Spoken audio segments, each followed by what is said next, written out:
MCQs की तैयारी की ये वीडियो मैं ऐसे स्टूडेंट्स के लिए बना रहा हूँ जो बहुत वीक हैं, जिन्हें एग्ज़ाम में एमसीक्यूज़ देख के चक्कर आ जाते हैं क्योंकि उनकी वोकेबलरी कमज़ोर है, ज़ख़ीरा अल्फाज नहीं है उनके पास और क्लास में कुछ समझ आती नहीं है।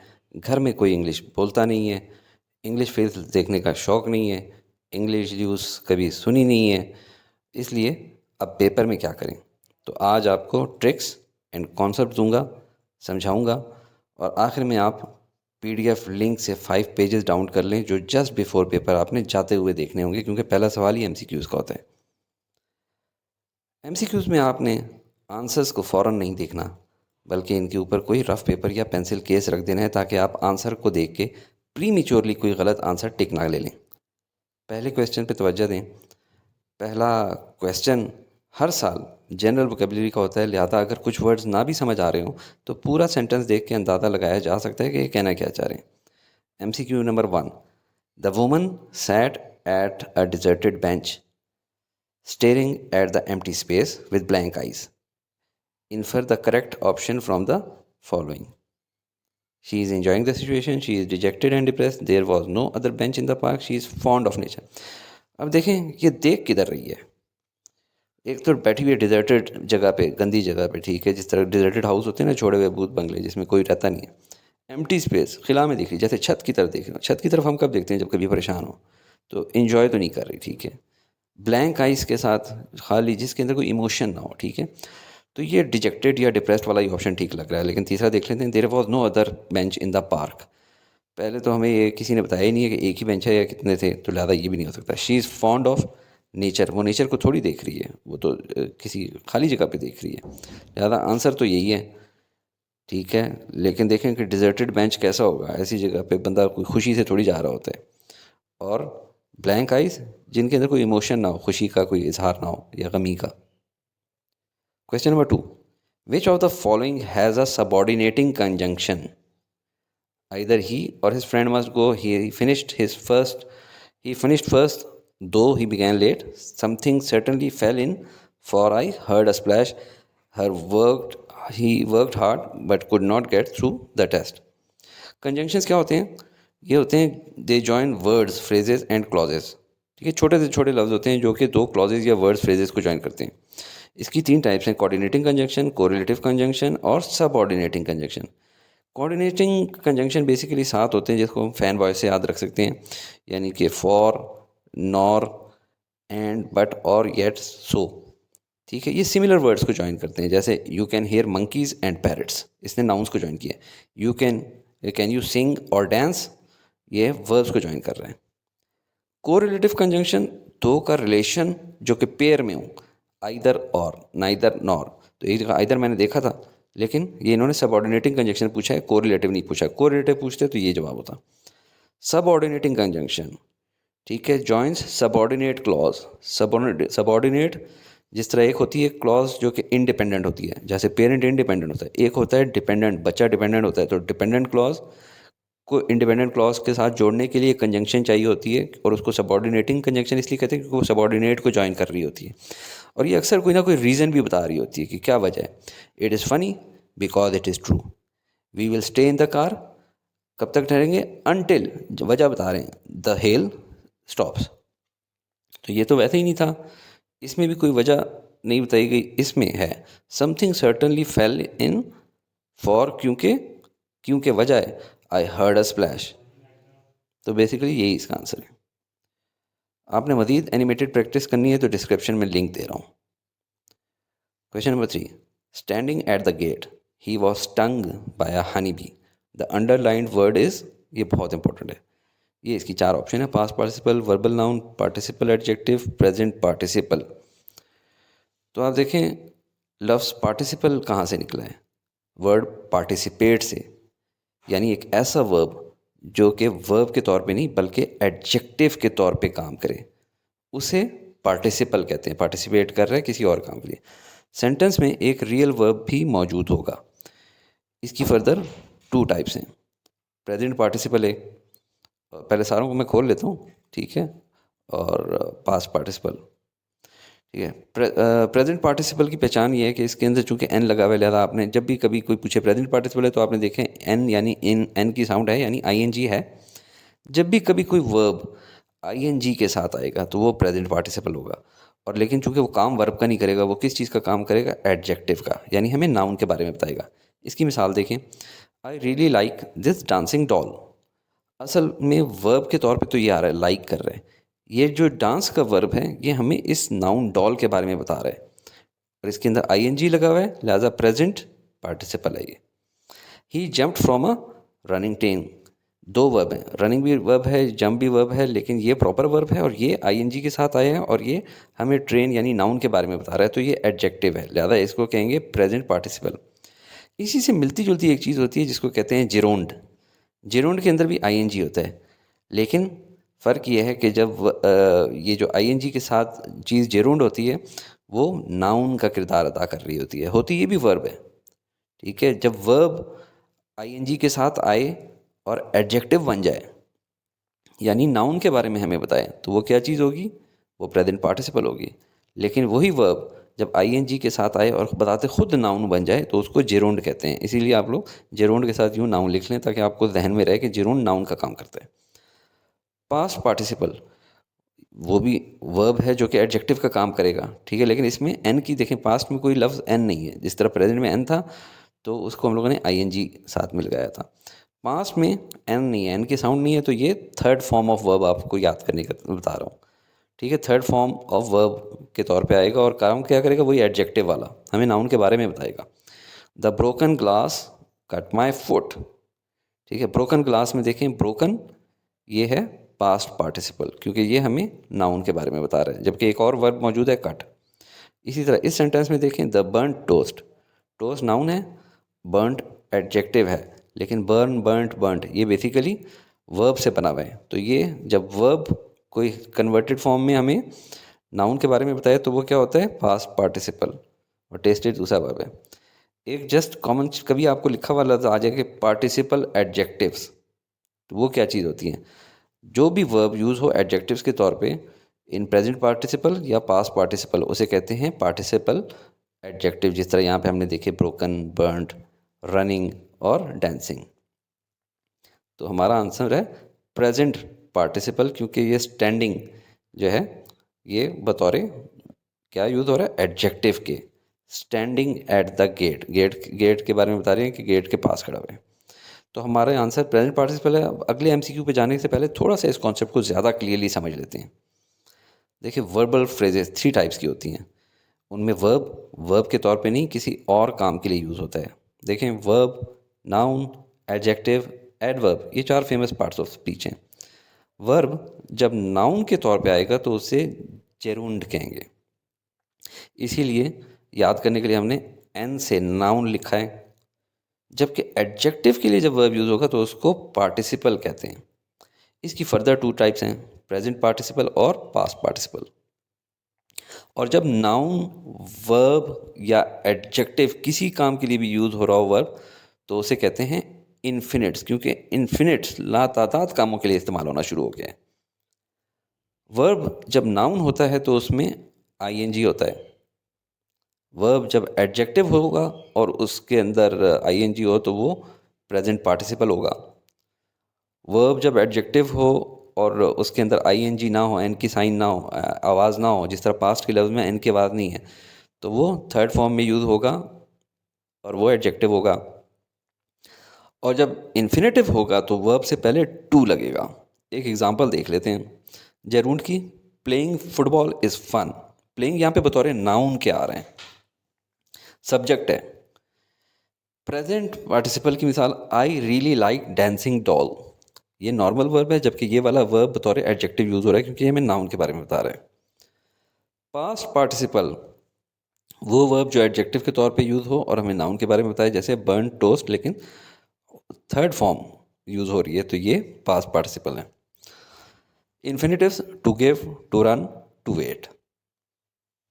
Number 4, he was appreciated for his commitment and honesty.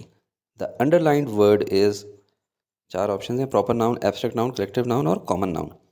अब जब नाउन्स आ ही गए हैं तो सारे 8 फेमस काइंड्स ऑफ नाउन्स को समझ लेते हैं।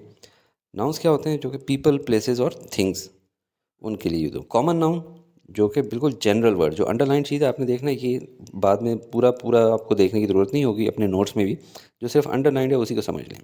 कॉमन नाउन मतलब जनरल वर्ड इस्तेमाल किया जाए, जैसे बॉय, सिटी, डॉग, ब्रिज, ठीक है।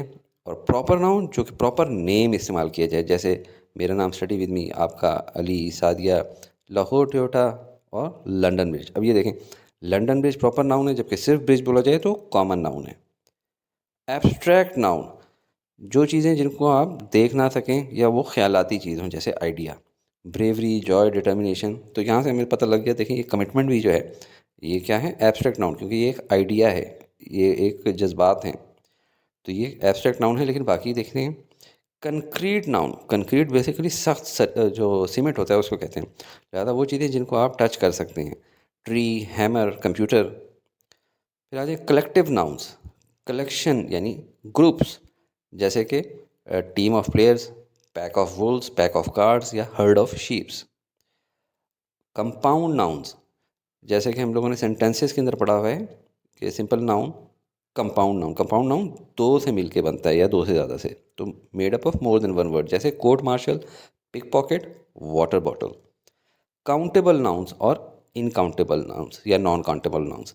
काउंटेबल नाउन जिनको गिना जा सकते हैं और नॉन काउंटेबल जिनको गिना ना जा सके। इनकी निशानी ये है कि काउंटेबल बोथ सिंगुलर और प्लूरल फॉर्म में नज़र आता है, जैसे माउंटेन, माउंटेन्स, फाइट, फाइट्स। आपने बस ये ख्याल रखना है कि जब भी कभी काउंटेबल नाउन आए तो आप लेकिन देख लेना है कि उसके साथ कंक्रीट नाउन भी ऑप्शन में मौजूद तो नहीं है। आमतौर पे नहीं देंगे, क्योंकि कंक्रीट नाउन और काउंटेबल नाउन्स के मिक्स होने का चांस होता है। देखें जैसे ट्री है, हैमर है, कंप्यूटर है, तो कंप्यूटर का भी तो प्लूरल होता है ना, कंप्यूटर्स, और ये भी काउंटेबल होते हैं। ज़्यादा ऑप्शंस में कभी भी कंक्रीट नाउन और काउंटेबल नाउन एक साथ नहीं दिए जाएंगे। नॉन काउंटेबल नाउन देखें, आप गिन नहीं सकते कि फूड, कितना फूड, उसकी कोई क्वांटिटी उस तरह तो नहीं बताई जाती थी, कितना मैंने खाना खा लिया है। म्यूज़िक, कितना म्यूज़िक सुन लिया है।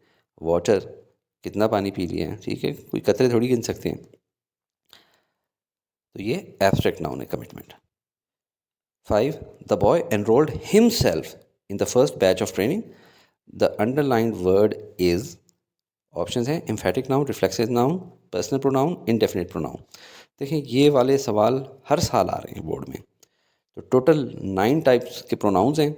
मैं यहाँ पे 4 ही दिखाता हूँ, बाकी आप नोट से देख लेना, प्रिंट करवा लें। सिर्फ 5 पेजेस हैं, रोज़ाना एक बार गो थ्रू करेंगे तो फाइनल डे काम आएंगे, पेपर पे जाने से पहले जस्ट, क्योंकि उसमें आखिरी दिन सिर्फ MCQs ही हो रहे होते हैं सबसे पहले। तो प्रॉपर नाउन क्या है, जैसे इनक्वेटा एप्पल्स आर अमेजिंग। अब एप्पल्स की जगह हम लिखते हैं they look like in cartoons. तो एप्पल्स की जगह जो दे आ रहा है ये क्या है, प्रोनाउन है। अब इसकी चारों type, personal pronoun I, you, he, she, it, जो हर किसी के साथ पर्सनल होता है। जैसे मैं हूँ तो आपके लिए मैं क्या हूँ, ही, और मेरे लिए आप लोग क्या हैं, ही और शी। कोई चीज़ हो तो उसकी जगह हम लोग इट लगाते हैं। इनडेफिनेट प्रोनाउंस, जो डिफाइन नहीं किए गए, यानी नन कोई नहीं, सेवरल बहुत से, एनी कोई भी, एनीवन कोई भी, एवरीबडी हर रोज़, ठीक है, कोई खास दिन नहीं बताया गया थर्सडे फ्राइडे, सम कुछ, नोबडी स्पेसिफाई नहीं किया गया।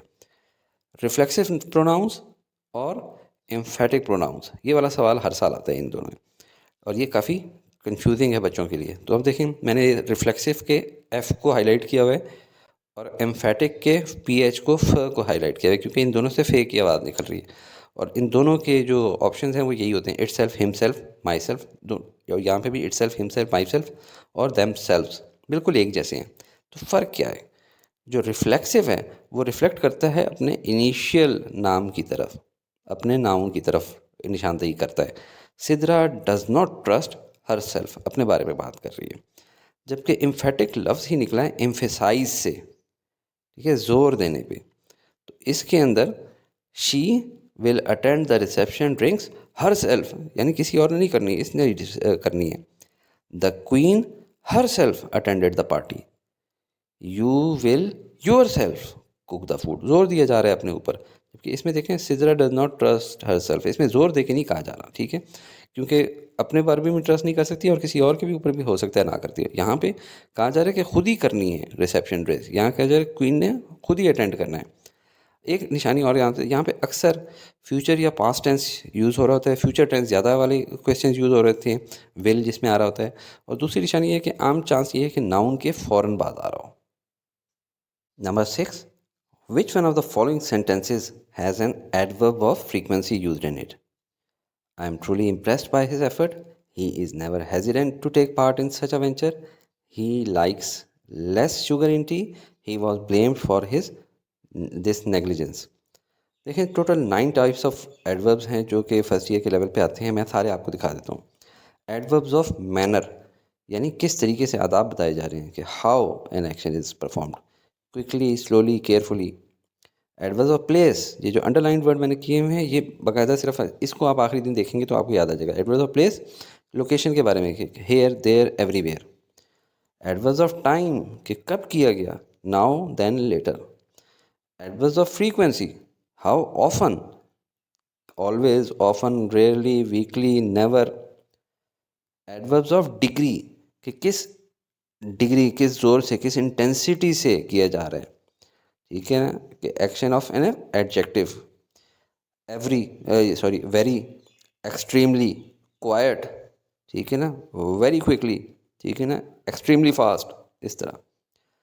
एडवर्ब्स ऑफ सर्टेनिटी यानी यकीनी, कितनी यकीनी है, प्रोबेबिलिटी की बात हो रही है. ठीक है. सर्टेनली, डेफिनेटली, मे बी किया हो. एडवर्ब्स ऑफ रीज़न वजह, वाई, वजह, सवाल वाई का जवाब दिया जा रहा होता है कि देयर फॉर किस वजह से, बिकॉज इस वजह से, हेंस लिहाजा. Adverbs of duration the length of time कि कितनी देर के लिए कोई काम लास्ट कर रहा है, टेम्परेरीली, इनडेफिनेटली या ब्रीफली. एडवर्ब्स ऑफ ऑर्डर यानी किस ऑर्डर में बैठे हुए हैं, किस सीक्वेंस में, फर्स्ट, सेकंड, लास्टली, थर्डली. ठीक है. अब इसको आप देखें, इसमें I am truly impressed by his effort, इसमें तो कोई भी नहीं है. ही इज़ नेवर, देखिए यहाँ पे लफ्ज़ आ गया है नेवर, तो यही है बेसिकली. ठीक है ना. He is never hesitant to take part in such a venture. बाकियों को भी लेकिन देख लेते हैं. He likes less sugar in tea. He was blamed for this negligence. और चूंकि उसने कहा हुआ था एडवर्ब्स ऑफ फ्रीक्वेंसी, लिहाजा आपके जहन में फौरी तौर पे आ जाना चाहिए always, often, rarely, weekly, never. Number 7. In which of the following sentences all apostrophe are correctly placed. ये भी हर साल एक सवाल आता है और इसकी ट्रिक ये है कि जैसे ही आप सवाल को देखें, सबसे ऊपर देखें जहाँ जहाँ एपोस्ट्रफी आए हुए हैं, तो इन तीनों में तो एक जैसा है, इसमें नहीं है, तो ज़्यादा ये वाला नहीं होगा. दूसरे में जाएं, मदर्स, मदर्स, मदर्स, इन तीनों में एक जैसा है, इसमें बिल्कुल अलहदा किया हुआ है, तो ये वाला नहीं होगा. तो हमारे पास डी कॉलम और ए कॉलम निकल गए हमारा, इन दो के अंदर पेचा पड़ गया. ठीक है जी. Steve, Steve's, mother's, mothers, houses right next to his only sisters, only sisters. देखिए यहाँ पे चेंज आया हुआ है, तो इसका रूल समझ लें. जब सिंगुलर नाउन हो एंडिंग विद और विदाउट एस, ठीक है, तो क्या कंडीशन होती है. कैट है, सिंगुलर है, इसके साथ एपोस्ट्रोफी लगना होगा, तो कैट्स एपोस्ट्रोफी यूँ आएगा, कैट्स टेल पोजेशन को जाहिर करने के लिए. अगर सिंगुलर कोई ऐसा हो जिसके आखिर में ऑलरेडी एस हो, जैसे कि जेम्स, तो फिर कैसे करेंगे, फिर भी यूं ही करके लगा देंगे, फिर तो पता ही नहीं लगेगा. तो फिर जेम्स इज कार, इस तरह पढ़ेंगे. अगर सिर्फ जेम्स और अपोस्ट्रोफी लिख दिया जाता ना तो पढ़ने में वो सही ना बोला जाता. लिहाजा सिंगुलर हो और आखिर में एस आ रहा हो तो उसको आइडेंटिफाई करने के लिए अपोस्ट्रोफी एस कर देते हैं. सिस्टर, अगर सिंगुलर सिस्टर हो, जैसे कि यहाँ पे भी है ओनली सिस्टर, एक सिस्टर की बात हो रही है, तो कैसा होना चाहिए, सिस्टर्स वार्डरोब. क्योंकि सिस्टर के आखिर में यहाँ पे एस नहीं था, सिंगुलर था, तो वो हम लोग अपोस्ट्रोफी करके एस लगा देते हैं. अगर plural ending without end with s हो तो फिर क्या होगा. मैन है, देखें मैन सिंगुलर होता है और मैन प्लूरल है, तो यानी जब प्लूरल विदाउट एस हो तो फिर बिल्कुल वही तरीक़ाकार होगा जो सिंगुलर विदाउट एस के लिए होता है, अपोस्ट्रोफी करके एस लगा देंगे. बसेस प्लूरल है, प्लूरल विद एस है, तो ऐसी सूरत हाल में इसके आगे दोबारा से एपोस्ट्रोफी एस नहीं लगाया जाएगा, सिर्फ एपोस्ट्रोफी लगाया जाएगा. इसी तरह सिस्टर सिंगुलर थी, सिस्टर्स प्लूरल होता है, तो जब सिंगुलर थी तो एपोस्ट्रोफी एस लगाया गया था, जब प्लूरल थी तो सिर्फ एपोस्ट्रोफी लगाया जाएगा, सिस्टर्स एपोस्ट्रोफी वार्डरोब. तो हमारे केस में देखें ओनली है, सिंगुलर है, ओनली है, तो ये वाला होगा ओनली सिस्टर्स एपोस्ट्रोफी एस करके किया जाएगा. Number 8, identify the sentences that illustrate the use of present perfect tense। तो बहुत आसान है, इसके लिए मैंने आपको एक लास्ट वीडियो भी बनाई थी 7 मिनट्स की, जिसमें ऑल टेंसेस मैंने दिखाए थे। यहाँ मैं आपको वो टेबल दिखा देता हूँ। और देखें, चूँकि प्रेजेंट भी है और इस साइड से परफेक्ट भी है, तो ऐसी सूरत हाल में कौन सा ये चीज़ यूज़ होगी? हैव यूज़ होता है और थर्ड फॉर्म यूज़ होती है। तो वो आप वीडियो ज़रूर देख लें, आपको ये सारा टेबल इंशाल्लाह रट जाएगा। वैसे अभी भी नज़र आ रहा होगा, देखें जो परफेक्ट होते हैं वो सारे थर्ड फॉर्म होते हैं, और सेकंड फॉर्म सिर्फ जो है पास्ट, सिंपल पास्ट टेंस होता है, बाकी सारे फर्स्ट फॉर्म होते हैं। तो they have done their work, have जो है आया हुआ है और डन यानी थर्ड फॉर्म आई हुई है। विच example contains an example of past participle. दूसरी दफ़ा इस तरह का सवाल आ रहा है, पहले प्रेजेंट पार्टिसिपल था और अब पास्ट पार्टिसिपल आ रहा है। She has a talking parrot at home. आपको एक और याद करा लूँ, जब भी पास्ट पार्टिसिपल या प्रेजेंट पार्टिसिपल आता है तो उस सेंटेंस में एक मेन वर्ब होता है जो कि हमें किसके बारे में बता रहा होता है? एक्शन के बारे में। और एक वर्ब होता है जो कि पास्ट पार्टिसिपल बन के आ रहा होता है, यानी एडजेक्टिव बन रहा होता है। तो ये देखें, जब वर्ब एडजेक्टिव के तौर पे आ रहा हो तो या तो वो प्रेजेंट पार्टिसिपल होगा या पास्ट पार्टिसिपल। प्रेजेंट पार्टिसिपल की निशानी ये थी कि वो आईएनजी होता है, और पास्ट पार्टिसिपल की वो थर्ड फॉर्म के तौर पे आ रहा होता है। अभी हम लोगों ने देखना है किस सेंटेंस में दो वर्ब्स हैं। देखें, एक तो आईएनजी वाले को ख़त्म कर दें, ये भी आईएनजी वाला है, इसको ख़त्म कर दें, क्योंकि हमारा जो पास्ट पार्टिसिपल होता है वो किस में होता है? थर्ड फॉर्म में। और याद करने के लिए हमने रखा था प्रेजेंट पार्टिसिपल का आईएनजी है, तो दूसरा हमने देखा ही सिर्फ एक ही है, पास्ट पार्टिसिपल थर्ड फॉर्म। तो इसमें और इसमें से चूज़ करना है। देखिए, the children made a noise, सिर्फ एक ही दफ़ा वर्ब आ रहा है, जबकि यहाँ पे देखें हैव यू फाउंड एक वर्ब है और ये लॉस्ट दूसरा वर्ब है। तो दो वर्ब आ रहे हैं, तो इसका मतलब इसी में होगा। लॉस्ट कीज़ नाउन है और लॉस्ट उसके बारे में हमें बता रहा है, और ये जो फाउंड है ये इस कंप्लीट के बारे में हमें एडजेक्टिव बता रहा है, ठीक है। और फाउंड यानी एडजेक्टिव है जो कि हमें बता रहा है लॉस्ट कीज़ के बारे में। तो लेकिन हालांकि असल में फाउंड क्या था? वर्ब था, फाइंड फाउंड फाउंड। लेकिन यहाँ पे बतौर एडजेक्टिव के यूज़ हो रहा है, क्योंकि वो हमें नाउन के बारे में बता रहा है कि चाबियाँ गुमी हुई थी, क्या मिल गई हैं। तो ये हमारा जो है सही ऑप्शन है। Number 10. The teacher scolded the boy without a notebook. The underlined part of the sentence is adjective phrase, noun clause, adjective clause या noun phrase। देखें, एडजेक्टिव के बारे में बात हो रही है या नाउन के बारे में। अब जो हमारा सेंटेंस है इसमें ये चीज़ जो विदाउट अ नोटबुक है, या तो ये एडजेक्टिव है या फिर ये पूरा का पूरा नाउन है। अब देखते हैं ये किसके बारे में बता रहा है हमें। The teacher scolded the boy without a, यानी बॉय के बारे में बता रहा है। बॉय नाउन है, तो ये सारा का सारा सेंटेंस जो है ये एडजेक्टिव की या फ्रेज होगा या क्लॉज होगा। क्या नाउन है? बॉय नाउन है इसके अंदर। और एडजेक्टिव ये पूरा का पूरा सेंटेंस जो कि अंडरलाइंड है। तो अब देखना है कि ये अंडरलाइन सेंटेंस फ्रेज है या क्लॉज है। इनका फ़र्क समझ लें। क्लॉज जो होता है, C for clause, C for complete, ये कंप्लीट होता है, इसके अंदर सब्जेक्ट भी होता है और वर्ब भी होता है। जबकि फ्रेज इनकम्प्लीट होता है, या सब्जेक्ट नहीं होगा या वर्ब नहीं होगा या दोनों नहीं होंगे। तो हमारा सेंटेंस देखें, विदाउट अ नोटबुक, यानी ये एक सब्जेक्ट तो है, नोटबुक के बारे में बात हो रही है, इसमें वर्ब नहीं है। जबकि क्लॉज होने के लिए ज़रूरी है कि सब्जेक्ट भी हो वर्ब भी हो, यानी कि ये फ्रेज़ है, तो ये क्या हुआ? Adjective phrase. Number 11. The old man seemed to be pondering upon something as he looked in the direction of the village. The synonym मतलब similar word of the underlined word is, ये चार option है, pointing out, thinking, explaining, observing. तो ये vocabulary का question है। देखें, pointing out तो नहीं है क्योंकि वो लुक कर रहा है, ठीक है। एक्सप्लेनिंग भी नहीं है, किसी को एक्सप्लेन थोड़ी कर रहा है, सिर्फ देख रहा है एक डायरेक्शन में। तो थिंकिंग क्या होती है? थिंकिंग होती है critical for planning and execution. आप जब न्यूमेरिकल सॉल्व करते हैं तो थिंक करते हैं, पॉन्डर करते हैं ओवर अ न्यूमेरिकल। और ऑब्ज़र्व करना मतलब थिंक नहीं कर रहे, जैसे बादलों और पहाड़ों की खूबसूरती को देख रहे होते हैं, ऑब्ज़र्व कर रहे होते हैं, या प्रैक्टिकल कर रहे हो तो उसको ऑब्ज़र्व कर रहे होते हैं, उसके नोट्स बना रहे होते हैं, थिंक नहीं कर रहे होते। तो ऑब्ज़र्व नहीं है।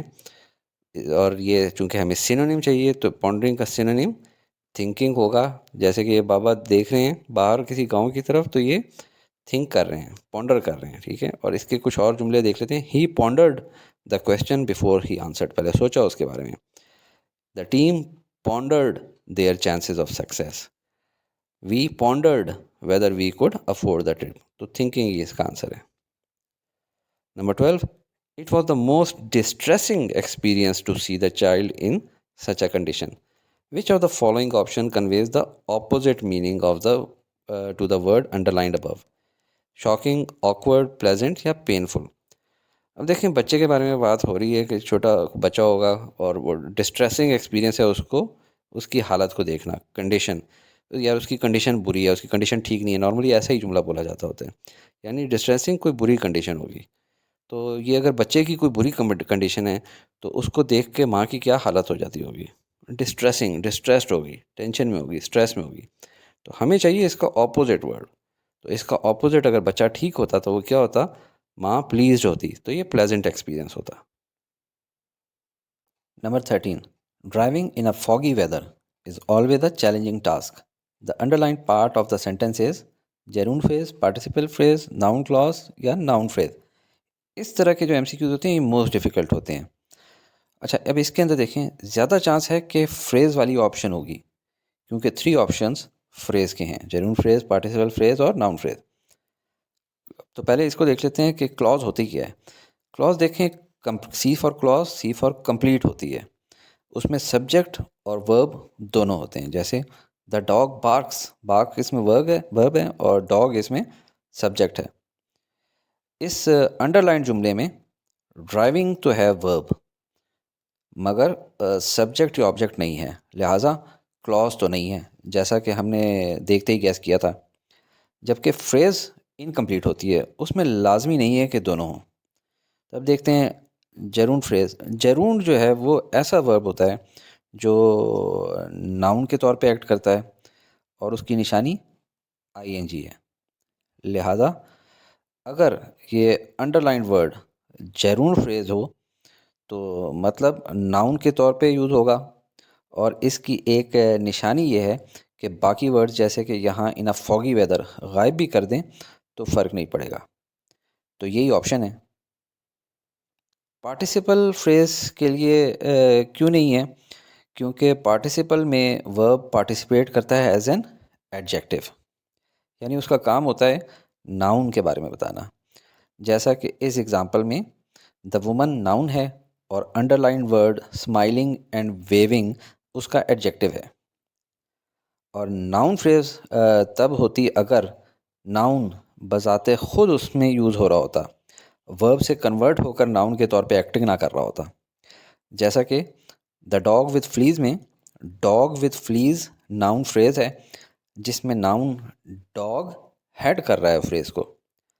इसी तरह अ ग्रुप ऑफ देम में group of them noun phrase है, जिसमें नाउन ग्रुप हेड कर रहा है। Number 14, which of the following sentences illustrates the use of a transitive verb? The man was shouting very loudly. The doctor prescribed a light medicine to the patient. You must arrive in time for the interview. He wakes up early in the morning. सबसे पहले तो चूंकि transitive verb देखने लगा, verb आपको पता हो तो फिर ट्रांजिटिव पता होगा।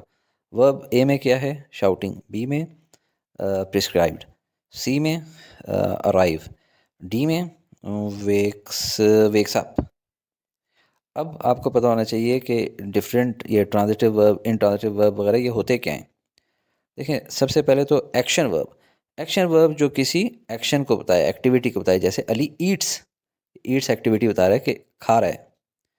Transitive verb which tells about an object, जैसे आई सॉ वर्ब है और डॉग है ऑब्जेक्ट, के कुत्ते को देखा है। इनट्रांजिटिव वर्ब जो कि वर्ब तो होता है लेकिन वो ऑब्जेक्ट नहीं बताता कि किस चीज़ पर, जैसे द रेन फेल, ये नहीं बताया कि कहाँ गिरी, ऑन द फ्लोर या on the lawn, on the garden. Auxiliary verb इसको हेल्पिंग वर्ब भी कहते हैं, जैसे कि Ali has eaten, eaten verb है और हैज़ उसको हेल्प कर रहा है, हैज़ ईटन। फ्रेजल वर्ब जो कि फ्रेज कहते हैं ना एक इनकम्प्लीट सेंटेंस को, तो मोर देन वन वर्ड्स हों, जिस तरह break in, break off, bring about, call off, looked ahead. Regular verb जो कि ईडी लगाने से सेकंड और थर्ड फॉर्म बन जाते हैं, और इरेगुलर वर्ब जिसकी फर्स्ट, सेकंड और थर्ड फॉर्म तीनों डिफरेंट होती हैं। तो अभी देखते हैं यहाँ पे शाउटिंग इज़ वर्ब देखें, वेरी लाउडली उसका एडवर्ब है, तो इसमें ऑब्जेक्ट के बारे में नहीं बताया जा रहा। ठीक है, ऑब्जेक्ट के बारे में इसमें नहीं बताया जा रहा।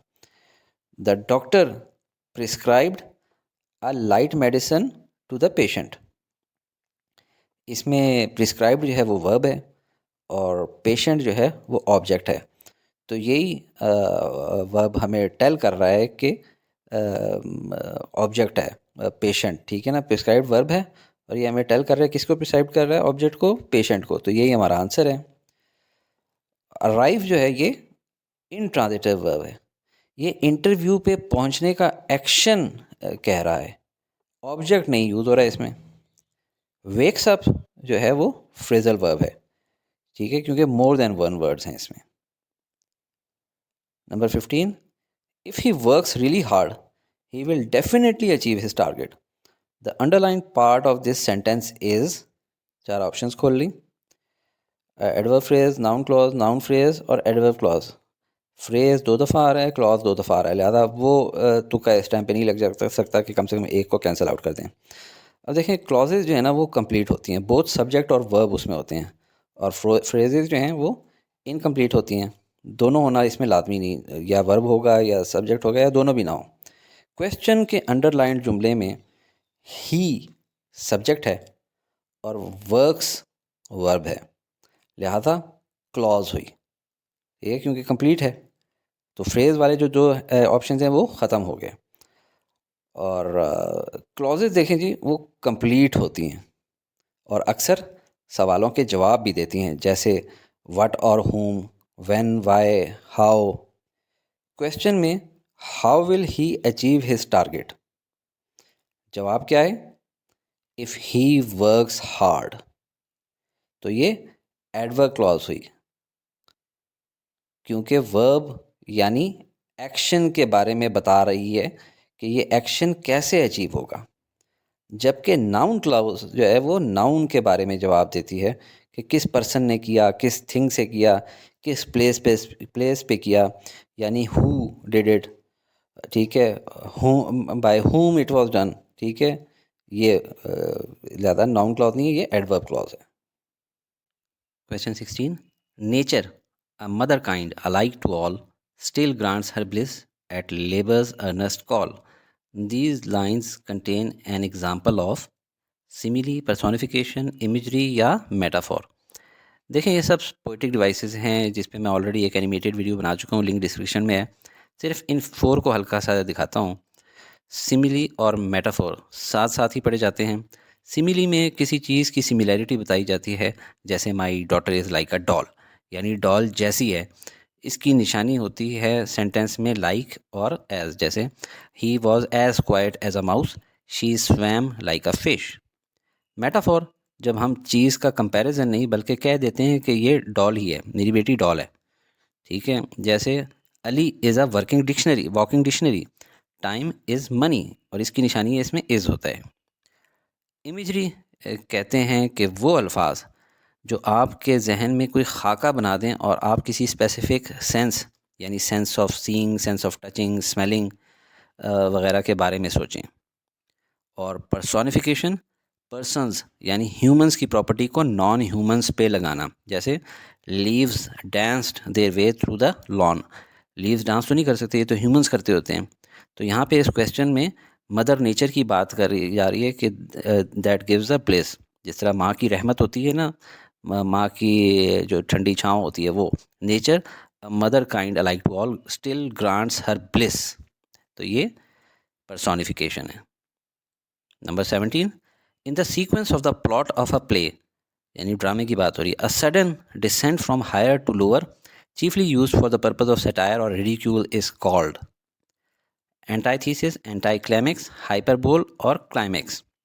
तो इन चारों को थोड़ा सा समझें। एंटाइथीसिस, आपने थीसिस सुना होगा, जो कि नॉर्मली लोग मास्टर्स कर रहे होते हैं, पीएचडी करते हैं, वो कहते हैं मैं थीसिस लिख रहा हूँ, जैसे न्यूटन लिखता था। और फिर एक एंटाइथीसिस होता था कि भाई उसके थीसिस को गलत साबित करना है तो दूसरा साइंटिस्ट उसके अपोजिंग जो है ना रिएक्शन या अपोजिंग आइडिया देता होता था। फाइनली दोनों बातचीत करके आखिर में किसी नतीजे में पहुंचते थे तो टेंशन गेट रिजॉल्व होती थी, उसको कहते थे synthesis.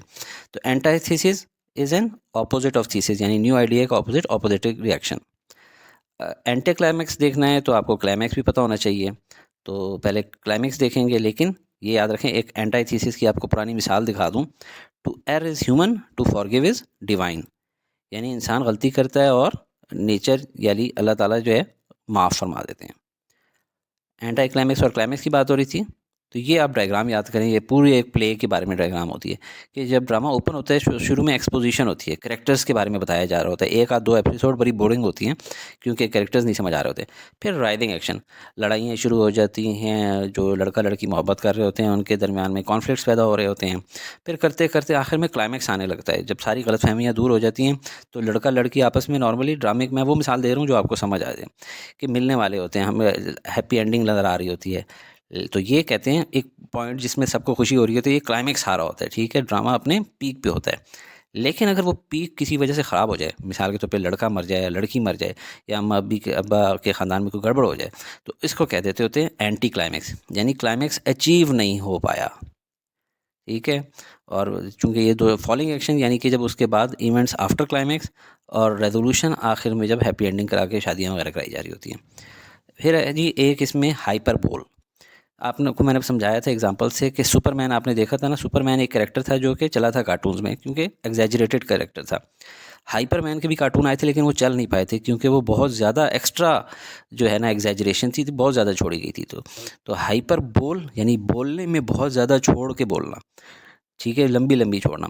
My shoes are killing me, अब जारी बात है जूते किल तो नहीं कर रहे होते ना, हल्का हल्का दुख रहे होते हैं, तो उसको उसने कह दिया किलिंग मी, तो ये हाइपर बोल होता है। तो हमारे सेंटेंस की तरफ दोबारा जाएं कि हायर टू लोअर, यानी कि जो क्लाइमैक्स आने वाला था ना नहीं आ सका, तो वो एंटी क्लाइमैक्स है।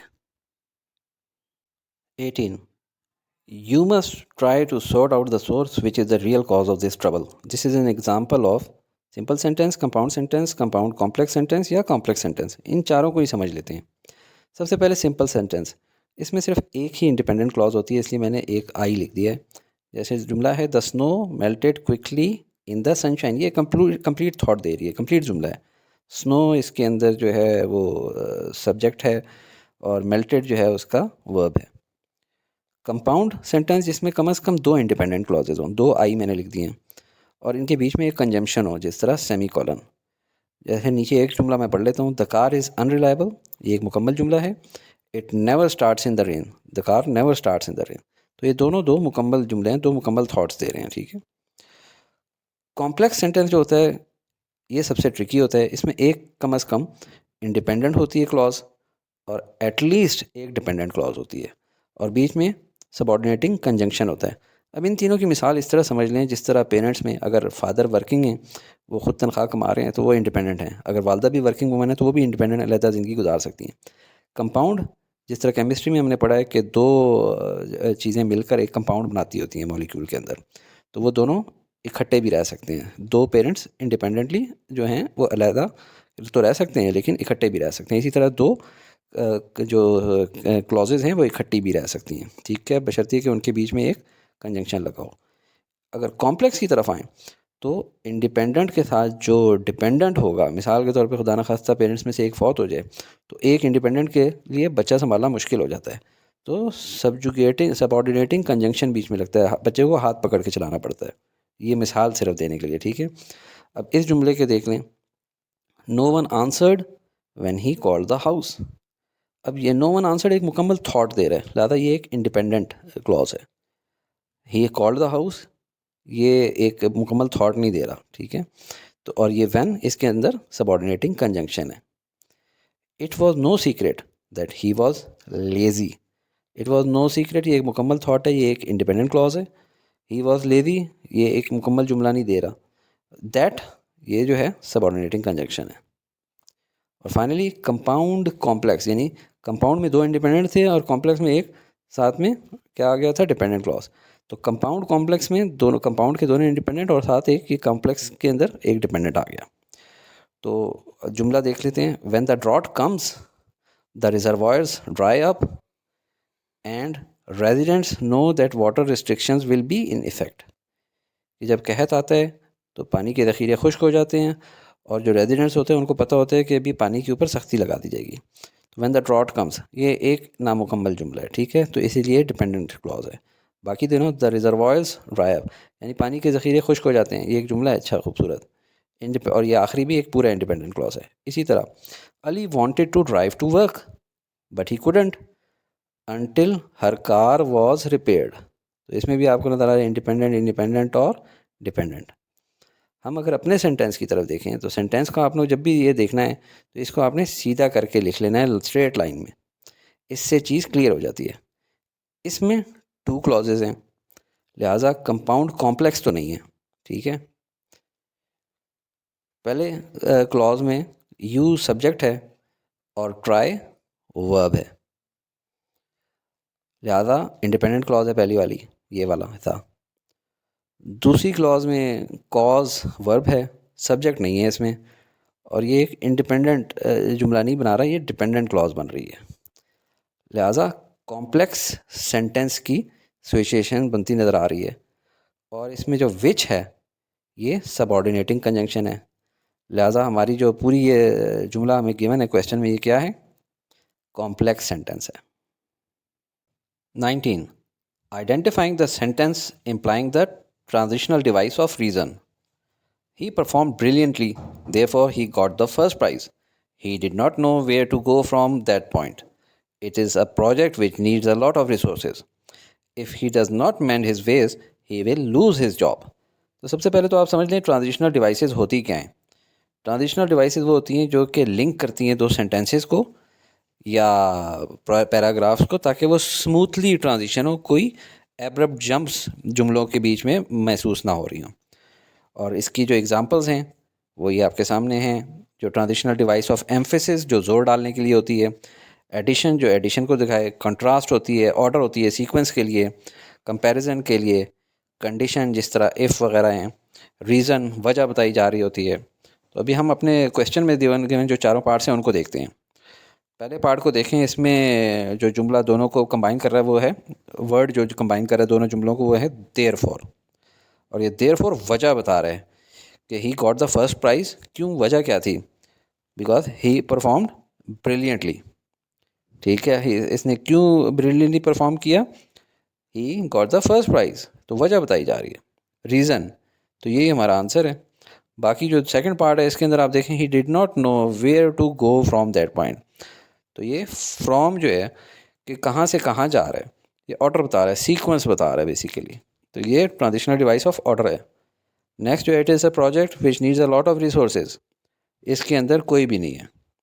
और आखिरी, if he does not mend his veg he will lose his job, यानी कंडीशन रखी जा रही है इफ़ के तहत, तो ये ट्रांजिशनल डिवाइस ऑफ कंडीशन है। 20. The stronger wind, the stronger trees. Which of the following figures of speech has been used in the lines above? Alliteration, assonance, simile या personification? बहुत ही आसान है जी। एलिट्रेशन क्या होता है, जिसमें इनिशियल जो ए है ना, यूँ समझ लें कि शुरू वाली साउंड जो है रिपीट हो रही हो, जैसे डंकिन डोनट्स में डी की साउंड रिपीट हो रही है, कोका कोला इनिशियल साउंड सी रिपीट हो रही है, ख ख। एसोनेंस क्या होता है, एसोनेंस जब बीच में कहीं पे कोई साउंड रिपीट हो रही है और वो साउंड किस चीज़ की हो, वॉवल की हो, जैसे चिप्स एंड डिप्स, इसमें आई की साउंड रिपीट हो रही है। फिर सिमिली की तरफ आ जाते हैं, और सिमिली का मतलब होता है किसी चीज़ को किसी चीज़ से तशबीह देना। जैसे मैं कहूँ कि मेरी बेटी गुड़िया की तरह है, गुड़िया जैसी है, जैसे he was as quiet as a mouse, she swam like a fish, तो इसकी निशानी होती है एज आ जाएगा या लाइक आ जाएगा। और फाइनली पर्सोनिफिकेशन क्या चीज़ होती है, जब किसी पर्सन की, किसी लिविंग बीइंग की प्रॉपर्टी किसी नॉन लिविंग की तरफ दिखाई जाए, जैसे the leaves danced their way through out the lawn, यानी डांसिंग जो है वो किसकी प्रॉपर्टी है, ह्यूमंस की, लिविंग बीइंग्स की। तो आप इस क्वेश्चन को देखें, इसमें जो stronger wings, stronger tree, strength जो है ये ह्यूमन बीइंग्स की या लिविंग बीइंग्स की निशानी है, ये पर्सनैलिटी ट्रेट है, तो ये पर्सोनिफिकेशन की एग्जाम्पल है।